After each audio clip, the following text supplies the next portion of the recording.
Hello guys, good morning, welcome to my channel and it's me again, ang inyong chismosong Kaalda Vlogger.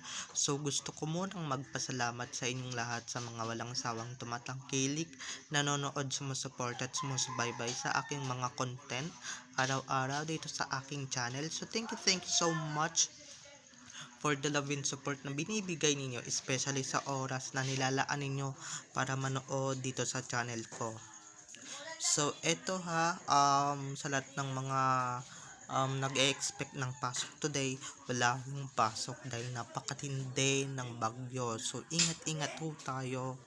And syempre sa mga nasalanta ng bagyong ayoko man banggitin yung bagyo, Enteng, dahil nga may naaalala kung yun laging character na ngayon masama na yung ugali. So, eto na, dumako na tayo sa ating main topic for today's video.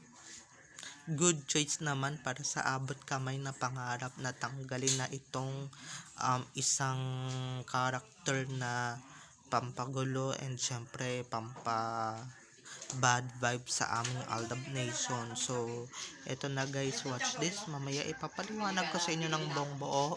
So, eto na guys, watch this. At kung nakita nyo na ngayong recap, so once again, say TTO sa mga admin. So thank you so much sa mga nagbibigay sa akin ng updates and syempre, isa na rin ako sa mga pinagkakatiwalaan nilang ilabas ang katotohanan patungkol kina Main Mendoza and Alden Richards. Maraming salamat kasi kung hindi dahil sa inyo, wala ako dito and syempre, kung hindi dahil sa inyo na binibigyan nyo ako ng updates, di ba? Hindi ako madadagdagan ng madadagdagan. So maraming salamat at sana going on 3,000 na tayo. So grabe, napakadami na. So eto na, dumako na tayo sa ating main topic for today's video. Good choice nga sa abot kamay na pangarap team. Good choice na talagang tanggalin na yung nakikisaw-saw sa sarsuela na talagang parte ng show na yan dati na pangalanan na nating MJ, okay? Buti na lang tinanggal na yung tomboyish na yun, no? At syempre, tinanggal na yung tomboy na yun. Buti na lang talaga dahil ito I'm sure maraming nawalan ng gana and syempre maraming nawalan ng nalus ang appetite nila dahil nakita nila itong babaeng ito and syempre sino ba naman ang hindi malulus ang appetite kahit naman ako, diba? Nagtaka nga ako ba't nandun yung tomboy na babaeng yun. Ang ano ko na lang, syempre ang naisip ko na lang, syempre wala siyang show and syempre tinakwil na siya ng show na kinabibilangan niya noon na Itbulaga, syempre, 'di ba? Hindi siya nakakatulong kahit saan siyang show na ilagay, kahit na hindi siya umaanig noon sa Sortsuela, talagang iboboycott yung MD na yan. Baka nakakalimutan ninyo yung mga bad things na ginawa nyo noon kay Main Mendoza or kay Baby Girl, 'di ba? Binaba yung tattoo, at syempre kunwaring freni, diba? Pero yun naman pala puro bad things ang ginagawa kay baby girl. So ayaw natin yon. Ito namang ito namang kanguso, diba? Kinuha itong babaeng ito para sa show nila na puro extension hanggat sa inabot na ng 2 years, pero salamat din naman na matatapos na, 'di ba? At binigyan pa ng papel ex ni RJ Tanyag, 'di ba? Puro tayo abot kamay ang main topic ngayon kasi nga ito swak na swak, 'di ba? At buti na lang after ilang weeks na yon or ilang araw 'di ba, tinanggal na rin yung babaeng yun dahil nga nakakasuka na rin talaga yung pag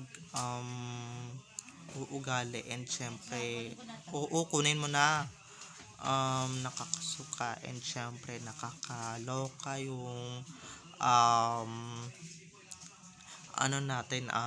nakakaloka yung Yung ganun, siguro naman nadadama na nila na marami nang babash.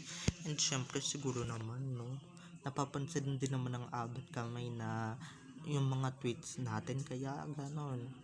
'Di ba, imbis na i-extend pa ng i-extend yung character niya, ilang araw lang, 11 days ata I think, tinanggal na, 'di ba? Good choice 'yan. At syempre, 'di ba, pag nakikita yung babaeng yun nawawalan ng advertisers or advertisements, yung palabas na abot kami na pangarap na talagang nakaka nakaka-high blood na yung bawat takbo. At sana naman tapusin na nila to agad-agad, ura-urada, 'di ba? Tapusin na nila to dahil hindi naman nakakatulong sa ekonomiya to, nakakadagdag lang ng stress yung palabas na to, 'di ba? Hindi ka makahinga sa bawat eksena, sa bawat tagpo na 'di ba, Moira ganyan ganyan na, 'di ba, sino yung nanonood ng palabas na yan? And syempre mga nauuya na, di lang naman di lang naman tayo nauuya dyan nung nandyan si MJ. Maski yung iba dito na kahit wala si MJ, 'di ba, nasusuka-sukan ha. And syempre na ano na sila, na nasusuka-suka na sila ng bonggang-bongga na, 'di ba, wala na doon sa medical yung, 'di ba, wala na sa medical yung istorya, nasa kung ano-ano ng kabit, 'di ba, na ganito ganyan, first love, second love, third love, may mga nagsaselos pa, ganyan ganyan, nawala na yung essence, 'di ba, buong show, kaya bumababa na ratings ninyo 'di ba, kaya tanggalin nyo na, parang ahawahan nyo na, 'di ba, hindi yung extend pa kayo ng extend, 'di ba, pababoy na tayo ng pababoy, hello, ang pawalang hiya na tayo ng pawalang hiya, sorry guys sa word pero yun naman talaga yung dapat natin talagang ay i-describe sa palabas na iyon. And syempre i-depride natin sa palabas na iyon, 'di ba? Sino ba naman ang hindi mag-i-enjoy or ano doon, 'di ba? At buti na lang talaga guys, medyo balikong na tayo sa sa topic natin. Buti na lang talaga guys na isipan ng director, scriptwriter na tanggalin na yung character ng tomboy na binabanggit ko. Kesa naman mawalan sila ng ratings, mawalan sila ng bumagsak sila ng puluyan, tinanggal na lang talaga nila. And syempre, 'di ba, kahit naman hindi kailangan na character, kahit wala doon sa original, Moira at Lynette lang yung nasa original, biglang pasok, 'di ba? Ano yan, dagdag character? Yung character na yun kinabibisitan natin, 'di ba? And syempre yung extra doon, yung extra dito sa palabas na ito, kinabibisitan natin, kaya buti naman talaga at tinanggal na ito. Good choice kayo. Naku, wala pa si Lola Sol dito, at very very timing talaga, good timing na talagang tinanggal nyo yung babaeng yan, or should I say yung babae na nagkikilos lalaki na iyan, hindi ba? Kaya ako nung nalaman ko yan, ay nako, nakaka-enjoy na rin na makinig ng abot kamay na kahit na hindi ako nanonood, 'di ba? Yung mga unang-una busta ako kasi nga 'di ba, ba't siya nandoon, ba't siya na sa istorya, wala naman siya sa istorya. Itong mga ito, alam na alam ng kinabibisitan na nga ng ADN, di dinagdag pa, 'di ba? Sa bagay, kung sino ba naman yung kinabibisita nila, yun din naman talaga yung binibigyan nila ng exposure, 'di ba? Yun din naman talaga yung binibigyan nila ng pagkakakilala or pagkakakilanlan, 'di ba? Na binibigyan nila ng project yung ayaw natin pabigyan ng project, 'di ba?